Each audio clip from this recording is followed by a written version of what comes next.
Ujumbe wa Rais Donald Trump wa Marekani uliotolewa hivi punde ni labda kauli yake ya kupatanisha zaidi tangu kuanza kwa operation inayoitwa Epic Fury, lakini inaacha maswali bila majibu.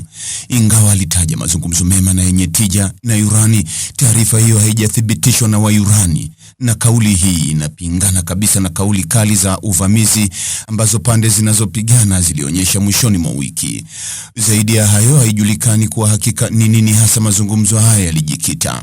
Mada inaweza kuwa mpango wa Irani wa makombora ya balistiki au upanuzi wa nyuklia, au labda tu kuepusha mapigano, jambo ambalo Trump alipunguza umuhimu wake Ijumaa iliyopita.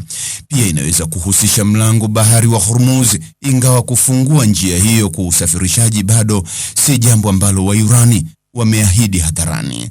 Wataalamu wengi wanaona hii haiwezekani, kwani udhibiti wa Irani juu ya Hormuz unawapa nguvu kubwa zaidi katika vita.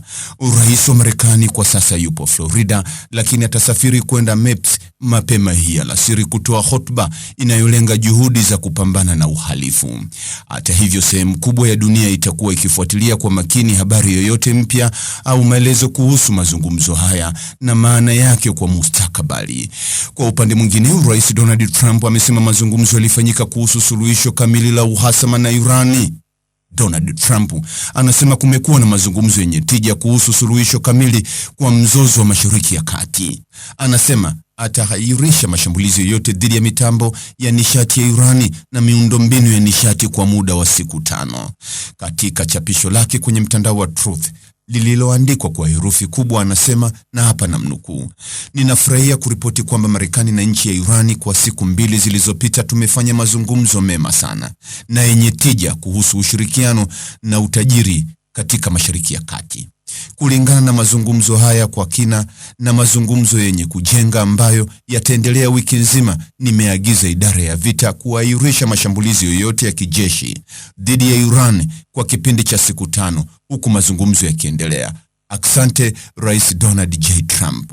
Amemaliza kwa kuandika hivyo katika ujumbe wake Rais Trump, mwisho wa kumnukuu. Wakati hayo yakichomoza, shirika la habari la Fars la Irani ambalo lina uhusiano na jeshi la walinzi wa mapinduzi ya Kiislamu IRGC limenukuu chanzo cha Irani ambacho hakikutajwa jina kikisema hakuna mawasiliano ya moja kwa moja na Trump.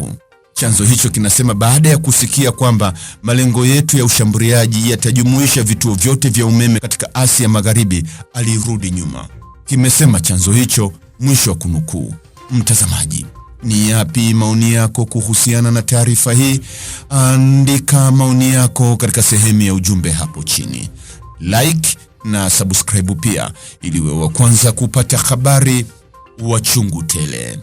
Hii ni Focus News. Jina langu ni Deo Kaji Makomba.